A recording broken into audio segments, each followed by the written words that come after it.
بسم اللہ الرحمن الرحیم۔ السلام علیکم۔ حضرت جنید بغدادی رحمۃ اللہ علیہ کی نافرمان مرید کے ساتھ شیاطین کھیلنے لگے۔ وہ روزانہ اس کے خواب میں فرشتوں کی صورت میں ظاہر ہوتے اور اسے جنت کی سیر کراتے، عمدہ کھانوں سے اس کی خدمت کرتے، پھر وہ رات بھر جنت میں رہتے اور صبح کے وقت فرشتے اسے اس کے گھر چھوڑ جاتے۔ بعض سودا لو افراد اس مرید کے قریب جمع ہو گئے اور وہ ان بے خبر لوگوں کو جنت کے افسانے سناتا تھا۔ آخر میں یہ خبر حضرت جنید بغدادی تک بھی پہنچ گئی، جسے سن کر آپ کے چہرہ مبارک پر اذیت و کرب کے آثار نمایاں ہو گئے۔ پھر آپ رحمۃ اللہ علیہ نے اپنے ایک خدمتگار سے فرمایا، اسے ہمارے پاس لے کر آؤ، خدا اس کے حال پر رحم کرے۔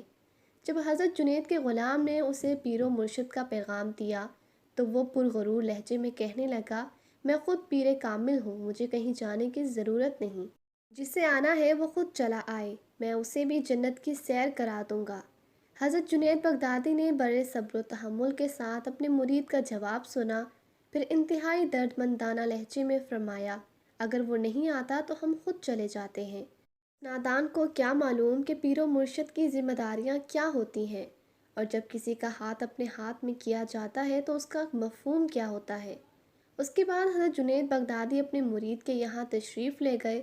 وہ بڑی شان و شوکت کے ساتھ ایک تخت پر بیٹھا ہوا تھا اور اس کے چند معتقد تخت کے نیچے بیٹھے ہوئے تھے۔ حضرت جنید بغدادی رحمۃ اللہ علیہ کو دیکھ کر اس نے کوئی خاص ادب و احترام کا مظاہرہ نہ کیا، بلکہ اپنی حرکات و سکنات سے یہی تاثر دیتا رہا کہ وہ خود ولایت کے اعلیٰ منصب پر قائم ہے۔ حضرت شیخ نے اپنے مرید کے اس گستاخانہ رویے کو بڑی خوش دلی سے برداشت کیا، پھر اس کے شب و روز کا حال پوچھا تو وہ اسی انداز میں کافی ظنی کرنے لگا کہ میں رات بھر جنت کی سیر کرتا ہوں، فرشتے میزبان ہوتے ہیں اور خدا کی نعمتیں میرے سامنے پیش کی جاتی ہیں۔ مرید کی گفتگو سن کر حضرت جنید نے پوچھا، اس رات بھی تم جنت کی سیر کو جاؤ گے؟ تو مرید نے کہا، ہاں یقیناً جاؤں گا۔ اس کی نخوت کار ہی عالم تھا، اسے یہ احساس تک نہیں تھا کہ پیر و مرشد اس کے سامنے موجود ہے۔ حضرت جنید بغدادی نے فرمایا، اچھا پھر ہماری خاطر ایسا کرنا کہ جب فرشتے تمہیں بہشت میں لے جائیں اور تمہارے سامنے خدا کی نعمتیں پیش کر دیں تو تم صرف ایک بار لا حول ولا قوت پڑھ دینا۔ مرید نے حیران ہو کر کہا، مجھے اس کی کیا ضرورت؟ حضرت جنید رحمۃ اللہ علیہ نے اپنے مرید کے متکبرانہ طرز عمل کو نظر انداز کرتے ہوئے فرمایا، تمہیں شاید اس کی ضرورت نہ ہو پر میری درخواست ضرور ہے، اور واپس تشریف لے آئے۔ آج رات بھی حسب معمول فرشتے خواب میں آئے اور اسے اونٹ پر بٹھا کر بہشت میں لے گئے۔ مختلف مقامات کی سیر کرانے کے بعد نفیس و لذیذ کھانے پیش کیے۔ اگرچہ اس شخص نے پیر و مرشد کی نصیحت کو دل سے قبول نہیں کیا تھا، مگر نہ چاہتے ہوئے بھی اس کی زبان سے کلمہ مقدس نکل گیا۔ ابھی فضا میں لا حول ولا قوت کی گونج باقی تھی کہ تمام فرشتے چیختے ہوئے بھاگ گئے۔ اب وہ شخص جنت میں تنہا تھا اور اس کے سامنے بہشتی کھانوں کی بجائے مردہ انسانوں کی کھوپڑیاں پڑی ہوئی تھیں۔